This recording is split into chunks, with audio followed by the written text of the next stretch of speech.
suis Françoise Clavel-Chapelon, je suis chercheur INSERM et je dirige une équipe qui est implantée à l'Institut Gustave Roussy. Nous travaillons dans mon équipe essentiellement sur une cohorte de 100 000 femmes. Cette cohorte a été mise en place en 1990 dans l'idée d'étudier les facteurs de risque de cancer. Et donc les facteurs de risque principaux auxquels nous intéressons sont les facteurs alimentaires et les facteurs hormonaux. Voilà, donc cette cohorte a 20 ans et suit l'état de santé de 100 000 femmes depuis cette période-là, essentiellement avec des questionnaires et également grâce à des données biologiques que nous avons recueillies chez ces femmes. Mon équipe est une équipe INSERM. Nous sommes des épidémiologistes du cancer en fait au départ, et notre équipe INSERM est hébergée par l'Institut Gustave Roussy, qui est un grand centre anticancéreux à Villejuif. Alors, E3N est un sigle pour dire, en fait, pour dire études épidémiologiques de près de femmes de la MGEN. Donc il y a 3 E et un N. Voilà.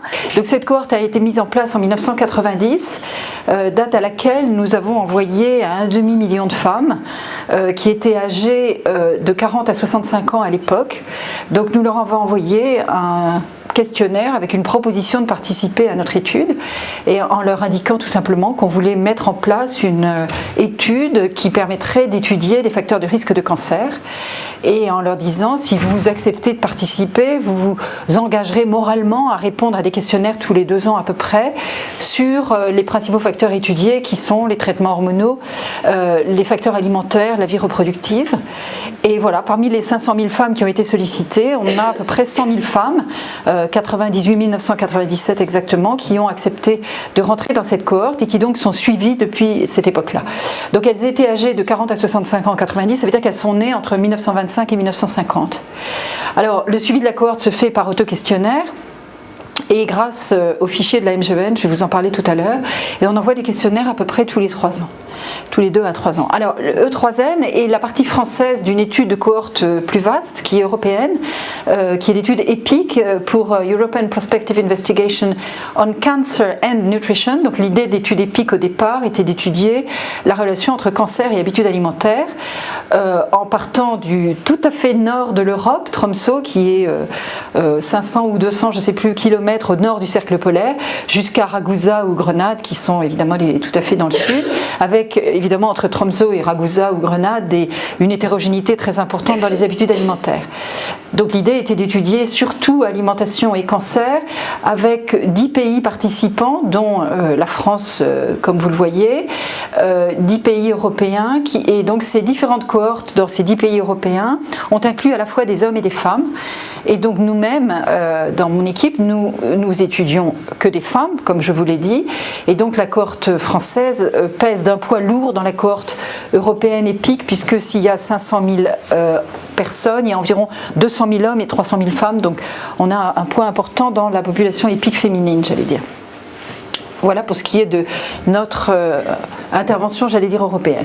Alors, on revient maintenant à la cohorte française E3N. Donc, je vous ai dit que les 100 000 femmes de l'étude sont suivies par des questionnaires qu'on leur envoie à peu près tous les 2 à 3 ans, enfin tous les 18 mois au départ, et puis l'intervalle est maintenant de 3 ans. Donc, on est en train de recevoir le dernier questionnaire qu'on a envoyé en novembre 2011, donc tout à fait récemment. On a des questionnaires qui portent sur des sujets particuliers et des questionnaires qui sont généraux. Donc les questionnaires généraux, c'est ce que vous voyez, Q1 à Q10, et des questionnaires particuliers, comme par exemple on a eu un questionnaire qui portait spécifiquement sur les problèmes d'infertilité, un autre questionnaire qui portait sur la prise de phytoestrogènes, d'autres questionnaires qui portaient spécifiquement sur des problèmes de vieillissement. Et puis, entre 95 et 98, les flèches ne sont pas tout à fait bonnes, mais entre 95 et 98, plutôt à cette période-là, on a fait une prise de sang, et plus récemment, on a également prélevé de la salive. Alors, ces questionnaires enregistrent des données sur des facteurs qui nous intéressent spécifiquement, comme par exemple là, sur la prise de traitements hormonaux. on a également un questionnaire sur les habitudes alimentaires. Alors par exemple sur la prise de traitements hormonaux, on a interrogé les femmes en leur montrant des photos en couleur des types de traitements qu'elles ont pu prendre dans le passé de façon à faciliter leur effort de mémoire, et on a mis à jour ces données sur les traitements hormonaux dans chacun des questionnaires. Pour ce qui est de l'alimentation, donc vous voyez là une photo de taille de portion, parce qu'entre une personne et une autre, la taille de portion est ce qu'on considère comme une petite portion peut être tout à fait différent d'une personne à une autre. Donc on a, comme vous voyez, une petite portion, une moyenne portion, une grande portion, puis les gens peuvent choisir s'ils consomment en général A, B ou C, ou plus petit que A ou plus grand que C, etc. Donc l'alimentation, comme vous devez peut-être l'imaginer, est quelque chose qui est extrêmement difficile à étudier. Donc il faut standardiser les tailles de portions, et puis il faut aussi s'assurer que l'outil qu'on utilise pour enregistrer l'alimentation est assez fiable. Donc on a développé un questionnaire alimentaire qui est un questionnaire qui est structuré par repas, dans lequel on demande aux gens de nous dire à peu près dans l'année précédant l'interrogatoire qu'est-ce qu'ils avaient l'habitude de consommer en moyenne au petit déjeuner, à la collation de la matinée, à l'apéritif, au déjeuner, etc. Il y a une dizaine d'occasions de repas, on décline comme ça la journée. Et puis on les interroge par exemple sur, une des questions, ça va être par exemple au repas de midi, combien de fois par semaine mangez-vous de la viande ou mangez-vous du poisson? Et si vous mangez de la viande ou du poisson, ils vont se référer à la taille de portion moyenne de viande ou de poisson. Et puis ensuite on va décliner, quand vous mangez du poisson, est-ce que vous aimez plutôt manger du saumon, de la sardine ou je sais pas quoi? Et voilà, donc en combinant ces différents éléments, on arrive à récupérer une alimentation moyenne de 270 aliments différents. Qui ensuite, l'alimentation c'est quelque chose, la psychiatrie est sûrement quelque chose de compliqué, mais l'alimentation aussi. Donc en déclinant, on a donc par exemple une consommation moyenne de saumon par semaine en fait chez un individu, et ensuite on va aller dans ce qu'on appelle une table de composition alimentaire, donc une espèce de dictionnaire qui va vous dire qu'est-ce que contient le saumon en termes ou de n'importe quel aliment, en termes de macronutriments, de micronutriments, etc. Donc on va pouvoir avoir des vitamines C ou acides gras, etc., etc. Voilà. Donc tout ceci pour vous dire donc qu'est-ce qu'on a comme type de données alimentaires, et on a posé ce questionnaire alimentaire qui met 2 à 3 heures pour être rempli. On l'a posé à 2 reprises, en 1996, 93 et environ 10 ans plus tard. Pour avoir une idée générale de l'évolution de l'alimentation dans la période de ces 10 années qui s'étaient écoulées entre les deux.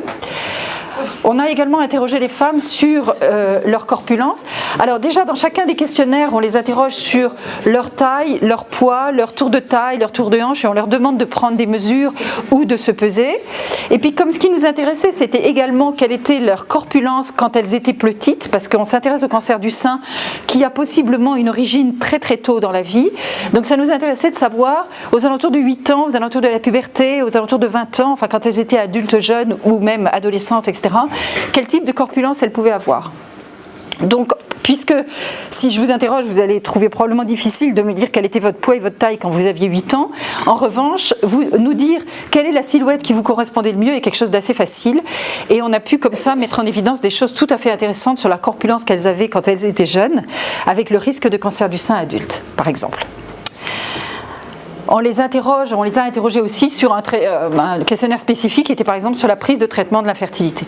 Donc c'est pour vous donner un peu un exemple du type de questionnaire qu'on peut leur poser, puisque on leur envoie un questionnaire régulièrement, donc on peut focaliser certains questionnaires sur des questions spécifiques en fonction de l'évolution de la littérature scientifique et de ce qui nous intéresse. Et en plus, bien évidemment, dans chacun des questionnaires, on leur pose des questions sur leur état de santé, donc la survenue de cancer, puisque c'est ce qui nous intéresse prioritairement, mais également tout ce qui va être maladie cardiovasculaire, diabète, fracture ostéoporotique, et on les interroge aussi en particulier sur les troubles psychologiques qu'elles peuvent avoir eus, qui ont ou qui n'ont pas nécessité un traitement. Alors, en dehors des données par questionnaire, on a également des données biologiques. Alors, cette banque de biologique a été constituée entre 1993 et 1998.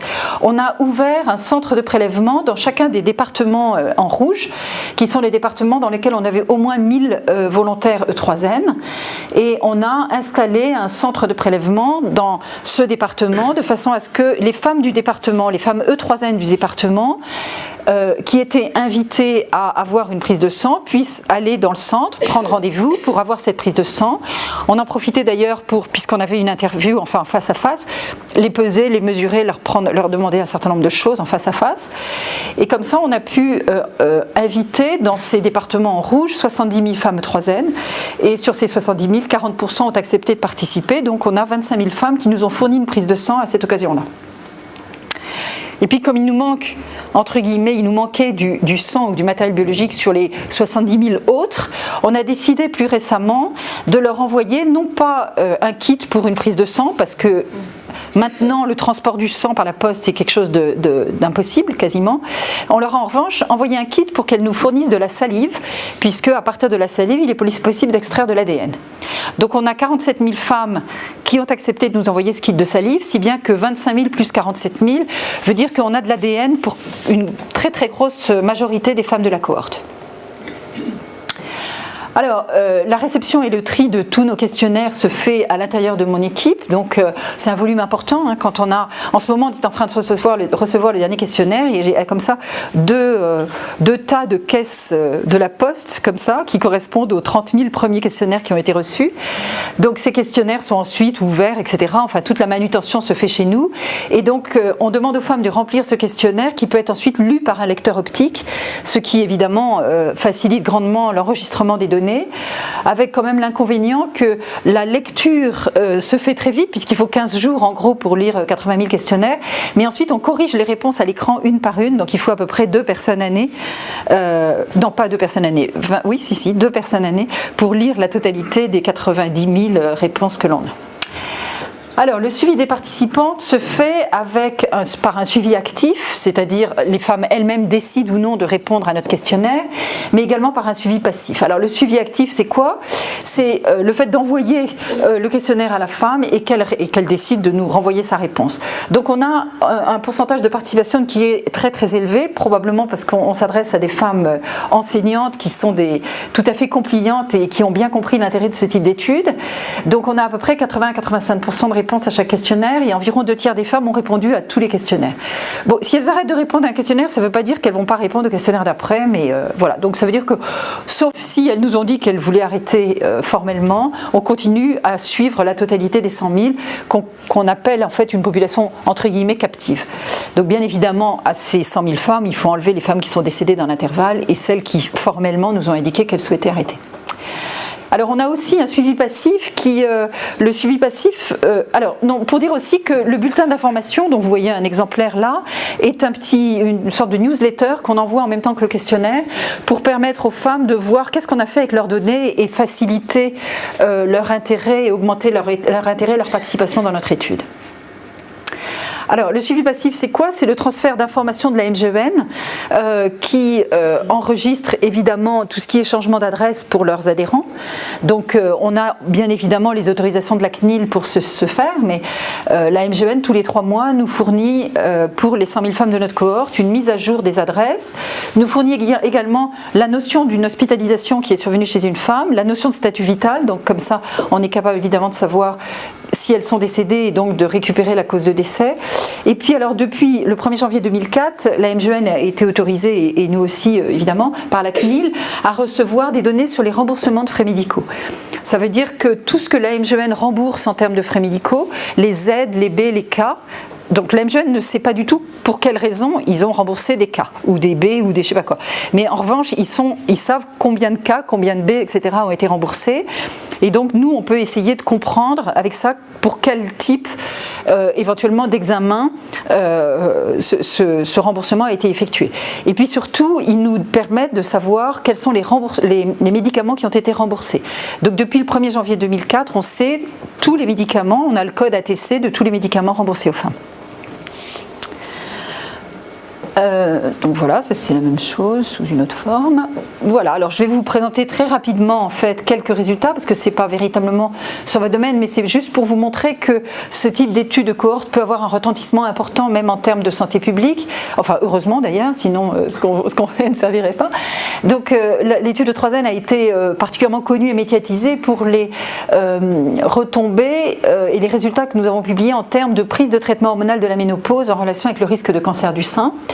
Et on peut voir là quelles ont été les retombées qui ont suivi donc cette publication. Donc voilà quelle était là la consommation, ça c'est pour différentes tranches d'âge, mais peu importe, la consommation de traitements hormonaux qui était très importante, et depuis les années 90, là c'est 1990 et jusqu'à 2000, il y a eu une augmentation très très importante de la prise de traitements hormonaux chez les femmes, puisqu'on est passé ici de mettons 10-20% jusqu'ici 60% à peu près. Et puis ensuite il y a eu donc d'abord la publication d'une grosse étude américaine, et puis ensuite notre publication, mais qui a fait chuter considérablement puisqu'on est revenu aux données des années 90. Alors, notre publication avait montré que, donc la publication américaine d'abord a montré que la prise de traitement hormonal de la ménopause était un facteur de risque de cancer du sein d'abord, mais également un facteur de risque de maladie cardiovasculaire et en particulier d'infarctus. Donc du coup, ça a mis un coup d'arrêt assez brutal parce que cette étude américaine a été très très largement médiatisée. Et puis alors ce que nous avons montré nous dans le 3N, c'est d'abord on a confirmé que ça augmentait le risque de cancer du sein, et puis aussi on a indiqué que tous les traitements de la ménopause n'avaient pas le même effet sur le cancer du sein, et qu'en particulier quand il s'agissait d'une association estrogène et progestative de synthèse, le risque était augmenté, d'où la diminution de l'augmentation la diminution de la consommation de progestatifs de synthèse entre avant notre publication et après notre publication, et on a montré que par contre les progestérones naturelles associées aux estrogènes dans les traitements de la ménopause étaient à moindre risque, et du coup les gynécologues ont shifté en gros de ce type de prescription vers ce type de prescription, puisque celle de droite a diminué et celle de gauche a augmenté, ceci évidemment en miroir avec nos résultats.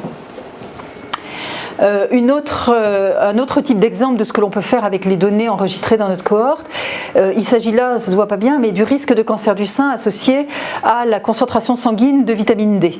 Donc on a montré que les femmes qui avaient des taux sanguins de vitamine D élevés, comme là, il s'agit du dernier tertile de concentration de vitamine D, étaient à risque diminué par rapport aux femmes qui avaient des concentrations sanguines de vitamine D qui étaient faibles, d'où la promotion entre guillemets possible et l'intérêt possible de la vitamine D et d'une supplémentation en vitamine D éventuelle.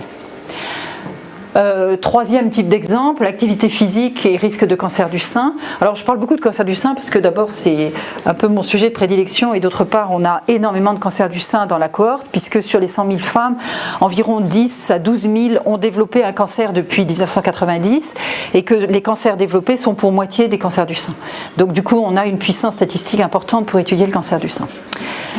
Donc voilà, l'activité physique intensive et risque de cancer du sein, ce que l'on voit c'est, là vous avez le nombre d'heures par semaine associées à la pratique d'une activité physique. Donc pour celles qui font 5 heures ou plus de sport par semaine, c'est beaucoup, hein, mais on arrive à quasiment une diminution par 2 du risque de cancer du sein par rapport aux femmes totalement inactives. C'est 5 heures de déclaration par les femmes de cancer du sein, d'activité physique. Voilà, ici on a encore un autre exemple sur le cancer du sein post-ménopausique en relation avec des typologies alimentaires. Donc à partir des questionnaires alimentaires, on a essayé d'établir des typologies. Alors la typologie qu'on a établie par exemple, on a vu que les femmes, qu'il y avait une espèce d'agrégation sur un profil qui était un profil qu'on a appelé sain ou méditerranéen, et une autre agrégation autour d'un profil qu'on a appelé alcool ou western. Alors sain méditerranéen, vous imaginez ce que c'est les femmes qui mangent de l'huile d'olive, enfin qui ont des consommations importantes de légumes, de fruits, d'huile d'olive, etc. Et alcool western, vous imaginez un petit peu. Et donc ce que l'on montre, ce qui est intéressant, c'est que avec le profil alcool western, plus on adhère à ce profil, plus on augmente son risque de cancer du sein. Et ici, plus on adhère au profil méditerranéen, et plus on diminue son risque de cancer du sein. Donc manger des tomates, c'est ça ?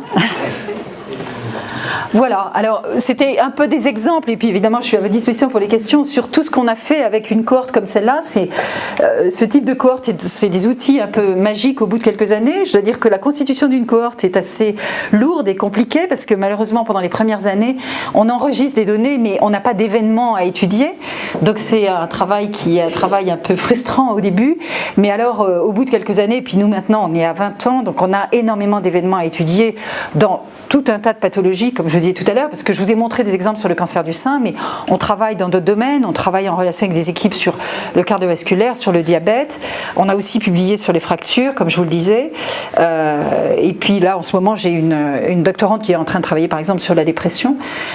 Donc ce sont des cohortes qui, à partir du moment où on a enregistré les données d'exposition, alimentation, tout ce qu'on veut, et que ces données ont déjà fait l'objet d'exploitation et donc sont prêtes à être exploitées, il n'y a plus, entre guillemets, qu'à les mettre en regard avec des données de maladies, d'événements, alors qui des fois prennent du temps parce qu'on part, nous, sur de l'autodéclaration.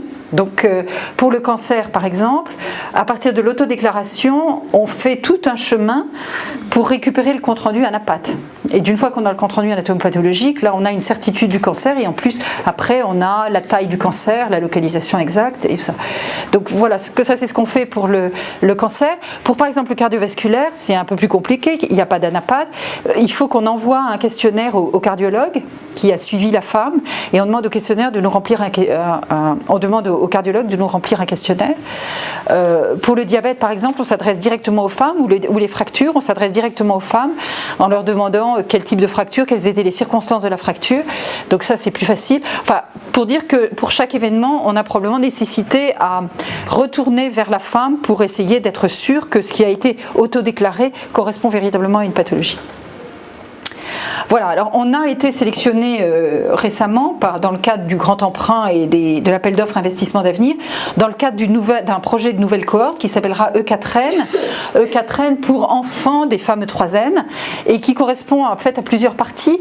D'abord, c'est développer d'autres pathologies que le cancer, je viens de vous en dire un petit mot, et faire participer les conjoints des fameux 3N, créer une nouvelle cohorte avec les enfants et les petits-enfants des fameux 3N et créer une cohorte familiale. Donc c'est le projet E4N qui est en ce moment un petit peu en cours de gestation. Alors description du projet, voilà E4N, donc nos fameux 3N sont là, comme vous le voyez. Donc elles ont aujourd'hui entre 60 et 86 ans. Donc on est en train de les solliciter pour récupérer les adresses de leurs enfants, et on va solliciter leurs conjoints très prochainement. Donc les 100 000 femmes 3N, au dernier questionnaire, elles avaient 70 000 conjoints en vie, j'allais dire, je ne sais pas. Il y a aussi certaines d'entre elles qui n'ont jamais eu de conjoint, mais voilà. Et on attend la participation de 30 000 d'entre eux. Et puis elles avaient au dernier questionnaire 170 000 enfants. Et donc on va solliciter ces enfants. On attend 50 000 enfants parmi les 170 000. Et puis on espère que dans les 50 000, 20 000 d'entre eux seraient particulièrement motivés pour rentrer eux-mêmes avec leur propre famille, de façon à avoir aussi des cohortes familiales, c'est-à-dire non seulement ces générations-là, mais aussi essayer d'avoir une cohorte familiale avec enfants, petits-enfants et parents et grands-parents, enfin un peu tout le monde, quoi. Voilà. Alors l'objectif de E4N, c'est d'étendre non mais ça je viens de vous le dire en fait, rechercher, si quand même, donc c'est rechercher chez les hommes des facteurs de risque des cancers et d'autres pathologies graves, à partir donc des 30 000 participants qu'on attend, et après un suivi de 5 ans, on attend 1000 cas de cancer de la prostate et de maladies cardiovasculaires. Ce qui nous intéresserait aussi, c'est d'étudier l'incidence du déclin cognitif et de la perte d'autonomie chez les couples et de collecter des informations génétiques, évidemment, dans l'ensemble de la famille, parents, grands-parents, etc. Alors, les modalités de recueil des données, c'est avec des questionnaires papier pour la génération 1, des personnes un peu âgées, des conjoints, utiliser des questionnaires papier, collecter aussi de la salive pour avoir éventuellement du sang et de l'urine, la salive pour avoir de l'ADN. Et puis chez les générations plus jeunes, l'idée est de collecter l'information avec des web questionnaires, et on est en train de développer des outils innovants Internet, en gros, pour recruter et collecter des informations et assurer le suivi. Donc non seulement s'assurer que les sujets vont rentrer dans l'étude, mais aussi s'assurer qu'ils vont y rester. Alors dans les outils innovants, par exemple sur l'exposition et par exemple sur la nutrition, on est en train de voir dans quelle mesure on peut ou non, avec un smartphone par exemple, photographier sa portion, ce qu'il y a dans l'assiette, de façon à ce qu'il y ait ensuite une reconnaissance de forme et une reconnaissance non seulement de l'aliment, mais également de la quantité, de la taille de portion. Voilà, donc par exemple, à partir de là, il y a une reconnaissance de forme qui là peut permettre de savoir que c'était... en fait, en l'occurrence, moi je ne sais pas si c'est de l'omelette ou de la purée, mais bon, voilà. On a comme outil innovant l'idée aussi de recueillir l'état de santé passé et proche de façon relativement facile. Par exemple, pour le carnet de vaccination, on demanderait aux femmes de fournir les carnets de vaccination pour les automatiser et pour nous aussi servir d'alerte pour leurs enfants ou pour elles-mêmes en leur disant là vous devriez penser au rappel de telle ou telle vaccination. Parce qu'il faut les motiver aussi pour participer à ce type d'études. L'état de santé après le déploiement du dossier médical personnel. Donc le dossier médical personnel est en cours de gestation en France. Je ne sais pas si un jour ou l'autre il va voir le jour, mais si c'est le cas, et apparemment c'est le cas puisque c'est déjà en cours sous forme d'études pilotes dans un certain nombre de départements.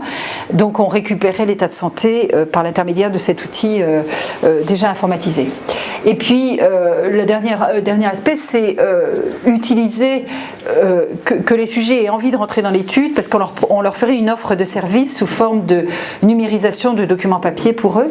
Donc par exemple, on pourrait numériser pour eux les feuilles de remboursement de soins, d'analyse de sang, carnet de vaccination, je vous l'ai dit tout à l'heure.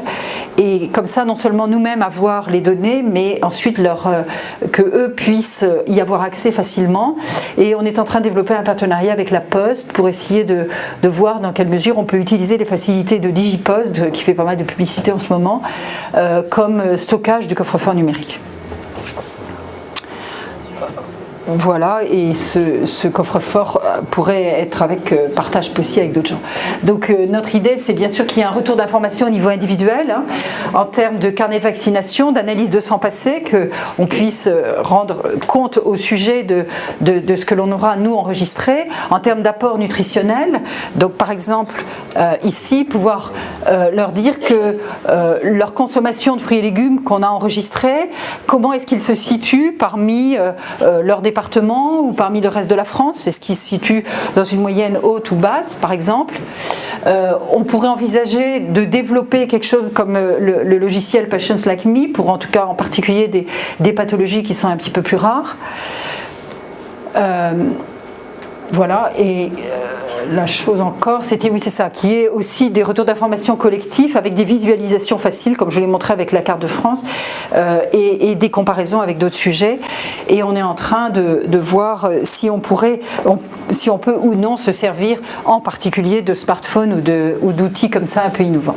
Voilà, donc le lancement de 4N, c'est prévu pour 2012 et on est en marche. Voilà, donc c'est une histoire à suivre. Voilà, je vous remercie de votre